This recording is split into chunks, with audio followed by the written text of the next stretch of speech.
So, I may have done the most stupidest idea ever, and that's... I have fully completed every single 2D Sonic game on Steam, and I'm gonna mention all of the experiences I have dabbled with in this very video. There's gonna be a similar video dedicated to the 3D Sonic games, but to avoid it being a 2 to 3 hour video, splitting them up is the better way to do so. You may be asking yourself why I'm doing this. Don't I have my own Sonic games on different consoles? Well, to put it simple, getting achievements on different consoles is fine, but I personally prefer to being on PC. And that also meant that I had to buy Sonic games I already own. So let's say I own Sonic Mania on the PS4 with the DLC. That also meant that I had to repurchase it on Steam. And not gonna lie, I'm still starting to lose it. If you're wondering how many titles there are with 2D Sonic games, then yeah, it has 5 titles in total, so that's gonna be a short video. LOL! The 2 rules I have to add, and it's that it has to have achievements, so no original Sonic, for example. And second, it needs to be a singular Sonic game. Yeah, no Sega Mega Drive, you stink. Sonic Origins is mainly an exception because there isn't at least a bajillion Sega titles, and it is a Sonic game, despite it being a Sonic's classic collection. If I'm gonna be honest, was it worth it? Possibly yes. I'm gonna go from oldest to newest, and I am gonna rank it based on the difficulty of playing the game and based on enjoyment. So, oh fuck, it's one of the worst Sonic games I have ever played. Let's jump right to it.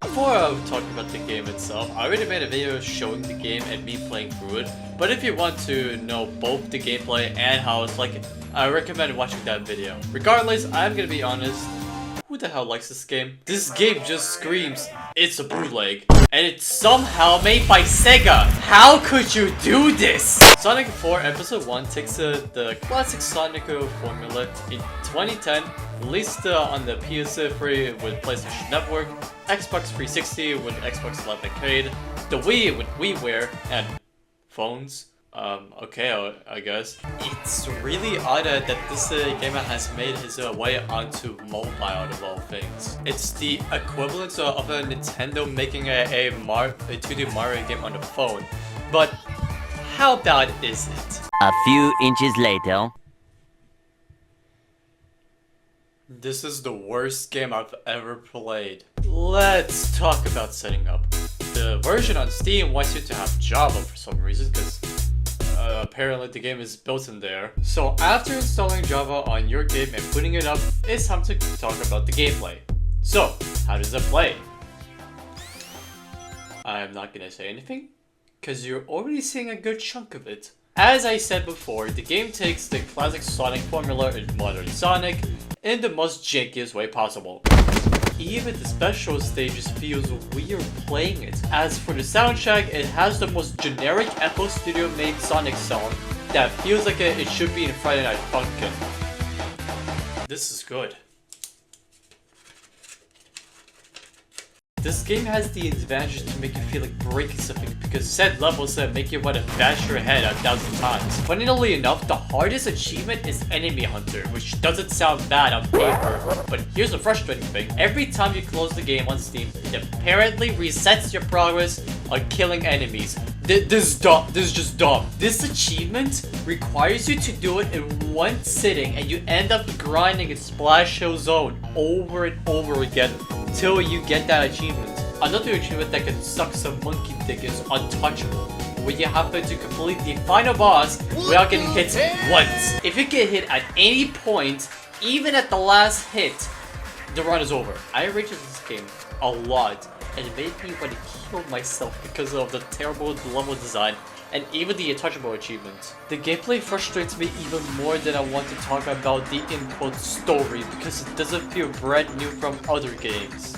if I am gonna be honest, I would be having a terrible time playing this as a kid, and Nintendo made a better job at doing a mobile game as mid as Sonic 4 Episode 1. Just that it's an auto-scroller and not a weird spin-off. Also, it's notable already, but this is a fake cover. So don't trust any YouTubers, little kids. They can all be fake. So back to the topic at hand with the achievement. I'll be putting enjoyment ranking and existential crisis with difficulty being on Ragefest. It really is this bad. Don't play it. You know what the ironic thing is? I don't even have it the last achievement. LOL.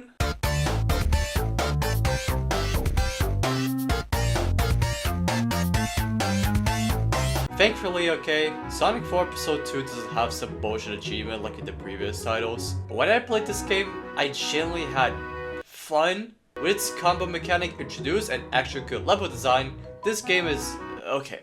I might just never met it. What I haven't mentioned about talking about Episode 1 is that the platforms are just straight up pictures that it feels embarrassing to look at.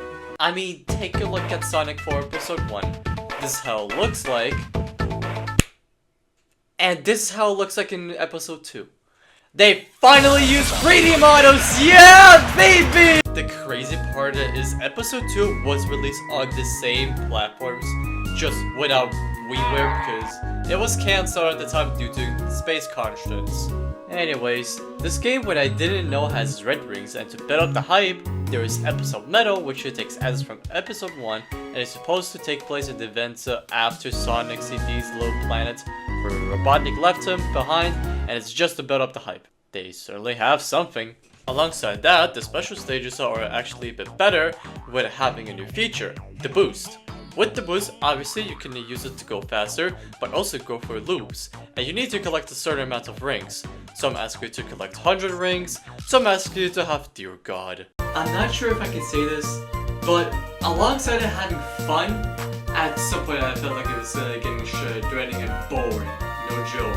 I was feeling pretty exhausted, and up to Sky Sanctuary, I closed the game because I felt like it was getting boring, but the achievements are pretty decent.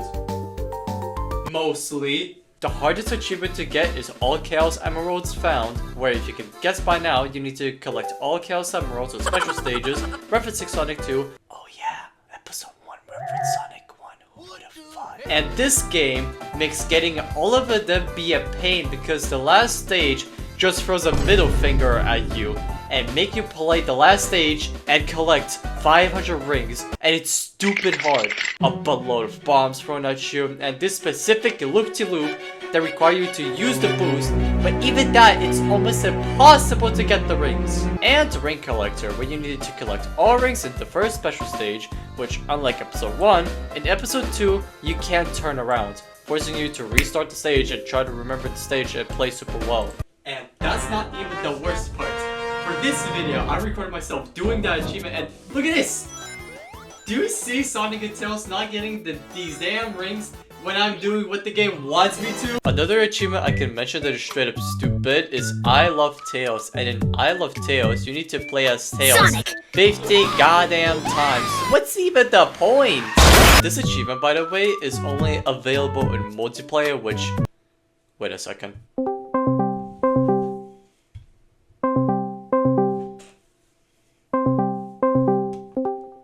Hey dude, you wanna play Sonic 4 Episode 2? No. The only real strategy with these multiplayer achievements is using another controller, or in this case a keyboard. Make sure to change it since the controls with keyboard is really confusing and stupid. Connect it to the game, which is obviously a step into playing multiplayer, but make sure you're on local multiplayer. Go to Special Stage 5, and then jump over to Sebring at the end, and do that 50 more times, and you get these 2 multiplayer achievements. I wouldn't call the achievements a rage fest. Most of them are doable. I guess Endurance Race is pretty difficult because it requires you to beat the game without entering the world map, but it's mostly doable. But these 3 achievements that I mentioned before feel like a chore. I'll put Sonic 4 Episode 2 in enjoyment tier mid, and in difficulty hard challenge. It's kind of baby compared to Episode 1, so I'm feeling a bit generous with that game since I actually somewhat enjoyed parts of it. I'm gonna talk more about this title a little. So, this game is infinitely better than episode 1. Who would have thought? The visuals look nice, the models still look like they've been saturated, Sonic action controls good, and personally, back in 2012, I would have considered it as my favorite Sonic game, but now, it's okay, it's kinda mid. Phew, that's all for Sonic 4. I hope I would hear anything from that project.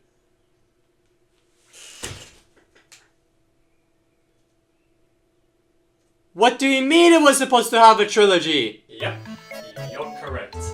The Sonic 4 project, also known as the Needle Mouse project, was supposed to have a trilogy. Episode 3 was just cancelled, and from looking at the article, I can already see why. The project was going to perform very poorly and would have no replay value and creative difference. So I'm glad that this project only has 2 episodes enjoyed by little babies and not enjoying a good Sonic game. And now, if you excuse me, I'm going to play a good Sonic game, Sonic Mania.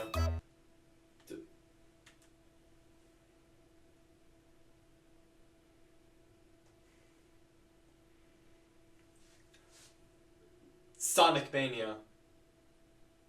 And speak of the devil,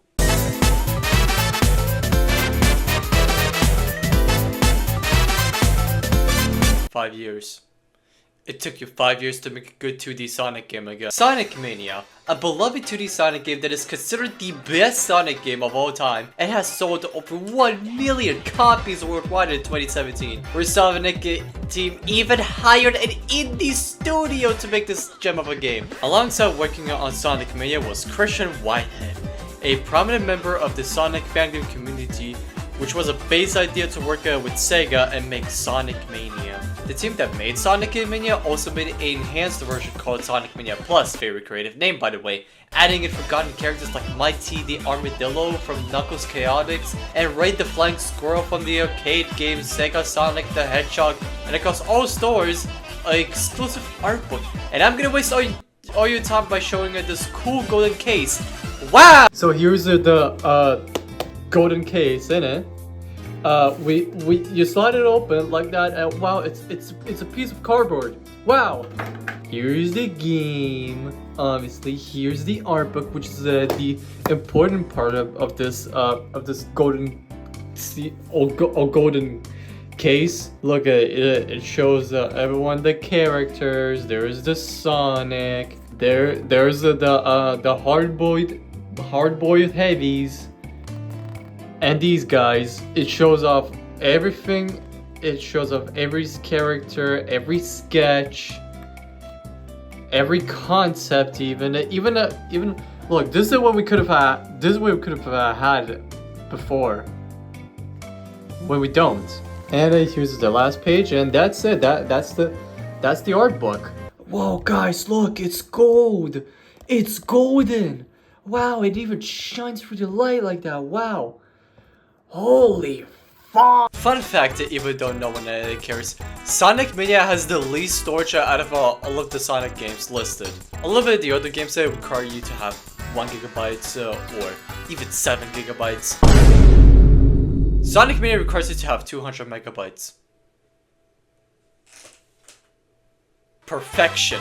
There's also another mode called Encore, and you play as Mighty and Ray with this. Mighty can do a hammer drop, and Ray, which probably is the best character in the game, can glide over an immense amount of time unless you stop by a wall or you bump your head on the ceiling. Encore is what I like to call the Mario Galaxy. You can now play as Luigi moments, which allows you to play the entire game again with slightly different changes. Because that's what Sonic Mania's Encore mode is about, which is kinda shit. This game's achievements are more in the exploration type of achievements. For example, you get a fire shield, burn a wooden bridge, and now you are a god of basic chemistry. While I do think it's fun to fumble around the zones to get an achievement, but if you are insane like me, you want to 100% it now. The achievements that stick out to me are these 4 achievements. Let's start with the first half that are the zone achievements. Triple Trouble. Make a free chain combo at the end of Chemical Plant Act 2. You can get there easily if you get enough silver medals to play Puyo Puyo there, and if you don't, what Puyo Puyo is like Tetris, but with blobs. And you explode the plaza by having them touch each other. Not connecting tiles in a correct order like in Tetris, just making them touch is all that matters. This achievement isn't hard for any person who is good at the game, but if you are like me, you're going to have a lot of trial and error on this achievement. Then we have Collect 'em All, where you gotta release all of the toys on Robotnik's Gotcha Machine and Metallic Madness Act 2 without killing them. It is hard for any other character, but you can easily cheese it with Tails and be very strategic with your flight, especially the Amy pod. If she hugs you, she will explode and you have to restart. Let's go gambling! Aw, dang it! Aw, dang it! Aw, dang it! Now we are getting to the second half of the Sonic Mania achievements, Blue Spheres. If you don't know already, if you collect 25 rings and get past the checkpoint, you will see stars that resemble a ring. And if you jump on it, you are sent to blue spheres with your main objective is being collecting all of the blue spheres. And for getting all of the blue spheres, you're rewarded with a silver medal and you get an achievement for getting all of them, along with a bunch of goodies. But that sounds lame. If you don't get it already, if you want to 100% it, there are gold medals, and in order to get them is not by only collecting blue spheres, but also rings by collecting the outer sides of, let's say, a 3x9 square. You can't touch the middle part or else you fuck it up and can't get your rings. These blue spheres are the most hardest part about 100%ing the game in my opinion. But I think if you're going for it blindly and 100%ing it, I think it's fun. I don't have a lot to talk about Sonic Mania because it's the most popular Sonic game when people think of the guy. A wonderful love letter to all of the mainline 2D Sonic games. And now I played it on 3 separate platforms. Nintendo Switch, mobile surprisingly, and now on Steam. I'm not counting the one on the PS4. And honestly, I think that's why people enjoy Mania a lot. It has good replay value, especially Blue Spheres. It is hard, sure, but I think that adds to the charm. Even exploring the stage to the fullest to get the achievements, getting Chaos Emeralds, you name it. And for that reason, I would put Sonic Mania on really fun good game tier with a side of hard challenge. I would put it on decent challenge if it wasn't for Blue Spheres, which I would call the Blue Spiral of Hell. So it's gonna be bumped up a tier because they are in the game. Wow, that was longer than I expected, and the script itself is short.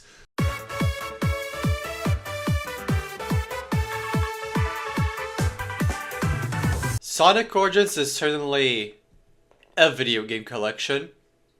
Shocking, I know. Sonic Origins is, as I mentioned before, a game collection having the following games: Sonic 1, Sonic CD, Sonic 2, and Sonic 3 on Knuckles. This game has a similar success to Sonic Mania with a lot of high hopes of replaying the classic games, and a case that I own across all stores called Sonic Origins Plus, very creative name. Adding in a new character, Amy, who has been left in the dust as a playable character for several years, and finally she's getting some appreciation. 12 Sega Game Gear characters, which, wow, I get to Sega knows what Nintendo! I get to play the first Sonic game I ever played. And yes, Sonic Chaos is what I started my journey as a Sonic fan, and just like Mania, an art book. So I'm gonna do it again by telling you. No, wait, no, I already bought it! In Sonic Mania! No! Uh-oh, back to the back again. Uh-oh. So as you can see here, this case is more, not really that shiny, but the characters are really nice and glossy. Ooh. You slide it open like that, why would the art book come out? You slide it just like you saw with with Sonic Mania. There's the game, there's the art book, but we want to see the art book. Most importantly, wow, it is definitely more polished than Sonic Mania's art book. Look, guys, did you know that Sonic was originally gonna be a bunny? This is crazy, isn't it? Also, this is a picture right there. It screams that it's been drawn by a child. A lot of the first pages are gonna be concepts shown first, like the characters shown first. There is Amy. Wow. Here's also Eggman. he's very round and fat. And then there's Metal Sonic, and wow, they're showing the game covers that was used back in the day. Look, I don't know what even happened with Sonic 3 European cover, but that looks awful as fuck. I'd be terrified. And then the Game Gear covers. You know, it's kind of whatever. There's also, if anyone wants to see the reversible covers. Wow! Wow, there are actually, wait, hold on. There are actually... My disc of Sonic Origins fell out. Look at the European version, it's right there actually. Whoa, whoa, whoa. There's the artworks if anyone cares, but you can easily see it through Sonic Origins Museum Gallery. And that's really it. It's just a bunch of art covers and concept sketches of the characters. That's it really, not nothing. Oh my god, guys. Oh my god, it's so glossy. It's so glossy. Look, it shines even more. It shines even more. The game was released as part of a celebration for Sonic's 31st anniversary, and I'm telling you that barely anyone liked it, but reviews has shifted positively throughout the time. I can put the games up since Origins is a collection, and also talk about the missions, so of course that is part of the achievements. Sonic 1 is a game that, while enjoyable, hasn't aged completely well in my opinion. Labyrinth Zone feels slow, some bosses are monotonous, but it has a good system if you play the anniversary version, and that includes in all of the games, coins. These give you the option of having to retry a special stage if you mess up, and also you won't be able to have a game over, so don't worry. I don't necessarily think a drop dash was needed, but it is quality life improvement. Sonic 2D is a video game. I really like the intro it has, but the level designs are a hit or miss, and the bosses can be easily cheesed. What I find a bummer though is it doesn't give me the option to have either the Japanese or the US version of the soundtrack, because the US version is bad. It's kind of shit. Sonic 2 is some of the most fun I had from the collection. I don't have footage from it because I didn't record anything at that time because I don't really want to waste my storage, it's slowly dying. And then finally Sonic 3 and Knuckles. It's a long game from the bunch, and that's because Sonic 3 and Sonic and Knuckles are actually separate cartridges back in the day. And both of them are about an hour long. Now that is 2 hours of Sonic and Knuckles content. When it plays great and the soundtrack is amazing, it had the most changes from all of the games I have played, because Sonic 3 and Knuckles have different soundtracks. Yeah, because 3 zones in particular have different themes. Those are Ice Cap, Carnival Zone, and Launch Base, which I just found out recently. Let's take a look at Carnival Zone for example. This is how it sounds. And here how it sounds on the Origins version.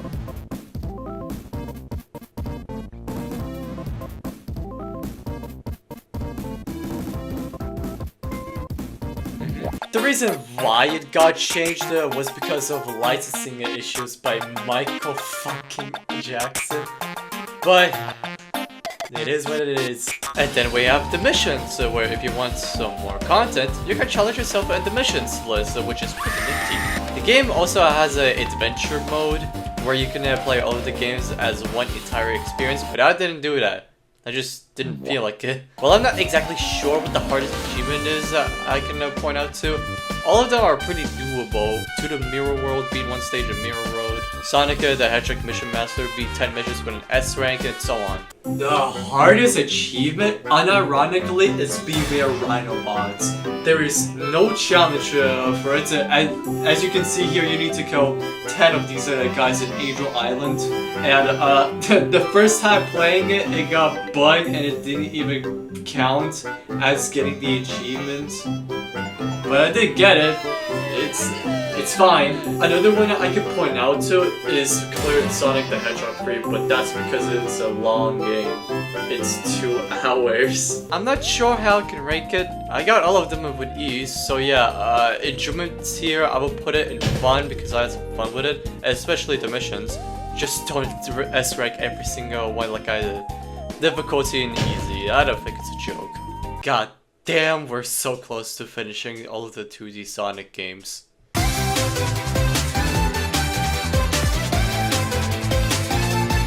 Yeah, I'm surprised we're ending off with New Super Mario Bros. Wii but fast. Wow! 100%ing Sonic Superstars is a lot harder than you think it is because this game involved themselves in a lot of grinding. And I say a lot, I really mean a lot, a lot, a lot. The experience, I can say in one word, is... All things considered, Sonic Superstars is a really great game announced back last year during a Direct. I couldn't remember which one it was, nor the information it was announced in. Now, at first glance, it may seem like a new Sonic game with different characters to play until... Also, remember Fang the Sniper who first appeared in Sonic Triple Trouble? Yeah, he's also back! Yippee! It's funny how this is the first Sonic game to have 4 local multiplayer that is a mainline game.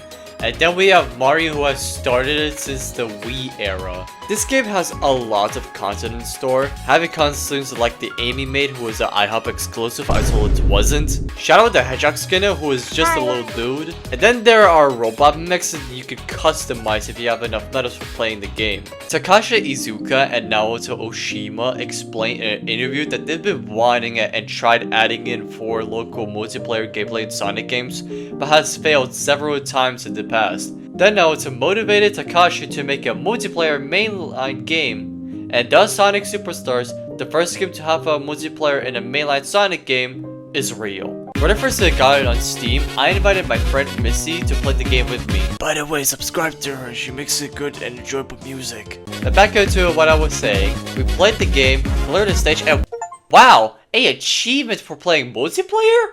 How delightful! This game has one multiplayer achievement, which is kind of BS in my opinion, because if you have friends like me that owns the game, it's pretty easy. But if you're a lonely bozo that sucks to suck, use Sam. The game surprisingly also suffered a bad marketing by being overpriced. By looking at the reviews, a lot of them seems to be the pricing issue. But if you don't want to come out from bosses, which I can agree, they can be sometimes annoying. I'm gonna stop talking about the game's shaky reputation. That will be talked about later. So let's get to the achievements of this game. This game, as I have mentioned it before, involved with a lot of grinding. The hardest achievements by far is Gold Enemy Hunter. As you can see, you need to find and kill a golden enemy, and the big kicker is that you need to beat the stage without dying. You could be struggling at the most rough boss fight, die, and then I have to start all over again. Outside of Golden Enemy Nightmare, there is ranking, and it's about collecting a total of 10,000 rings, which isn't this bad, in my opinion. You can grind an active Fruit Bridge Hill Zone and also get the achievement Act Fruit Aficionado. You might raise your pitchforks at me, but I don't find the grinding this bad, even if it gives me a lot of stress. Enough with the grinding. There is one thing I can mention that is the hardest part about 100%ing the base game and playing it casually. Trip's final boss and the true final boss. Oh, by the way, spoilers for Sonic Superstars. The final bosses for these 2 stories are very rough. Let's quickly talk about Trip's final boss fight. Trip's story, by the way, is a hard new game plus. Instead of a robotic big scary robot, it's Fang, which at the first phase is fine, but at the second, it's unnecessarily painful. So let's make the true final boss much harder. This stupid dragon is the worst supersonic fight in the entire series. Worse than Sonic Generations, as people say. Worse than Sonic Mania. It's, in my opinion, the worst supersonic fight. Because while Sonic Mania's supersonic fight tried to make it enjoyable, Sonic Superstars feels very out of place, but that's not in my list of problems. Yeah, I have my own list on why this boss sucks. Well, it's about ring management. The ring counter feels like it drains too fast. Some attacks don't work. It barely gives you any rings sometimes. Attacks are predictable, but when it's about ring management, you are discouraged to get the rings. I was in the urge of giving up on the challenge and just leave it as it is. But I didn't fall down. This is the last game that was in my 2D Sonic 100% list. And I was determined enough, and you know what? I'm gonna be Sonic's brave little soldier that is willing to sacrifice my soul to get all of the achievements in the best game launcher in existence. And I can confidently say, absolutely wonderful. 18 out of 18 achievements, baby! Hey! I did it! I got all of the achievements!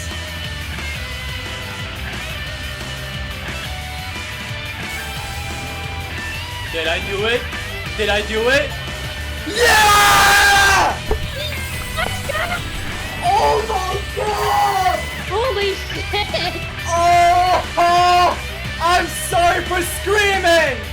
Oh, that feels great. Oh, I know it was. I know. Okay. The thing is, I know it's painful as fuck. I know it's very, very painful. But at least I get to see this with a smile on my face. I am a fucking Sonic fan. While I will recommend some games to other people, it was a frustrating experience, but I had fun. Also, forgot to do the Sonic Superstars drove me to your goals to find out, and difficulty is gonna be a rage fest. Jesus Christ. I want to quickly address why I refused to get Untouchable in Sonic 4 Episode 1 is because of mental health issues.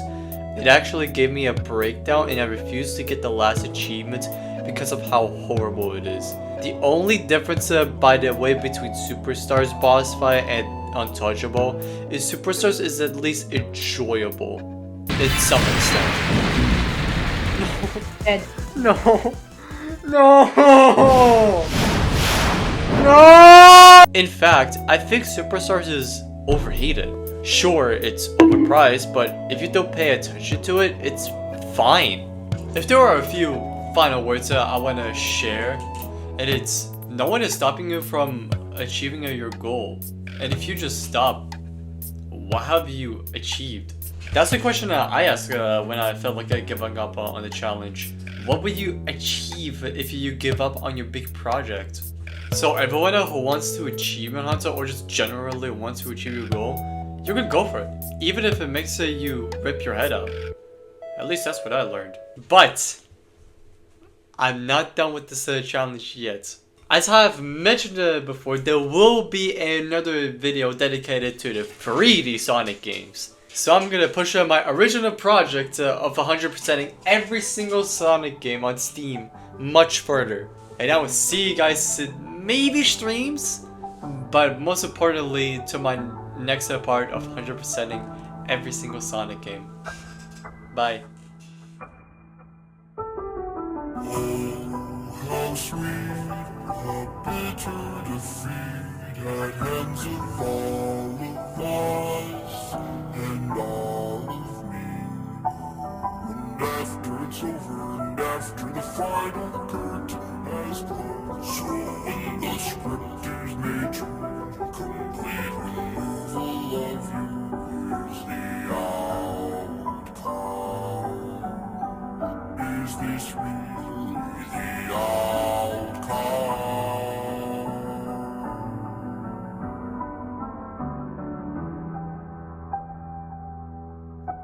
But will it be the same with you gone? It's a mad, mad world. It's a mad world. It's a mad, mad world.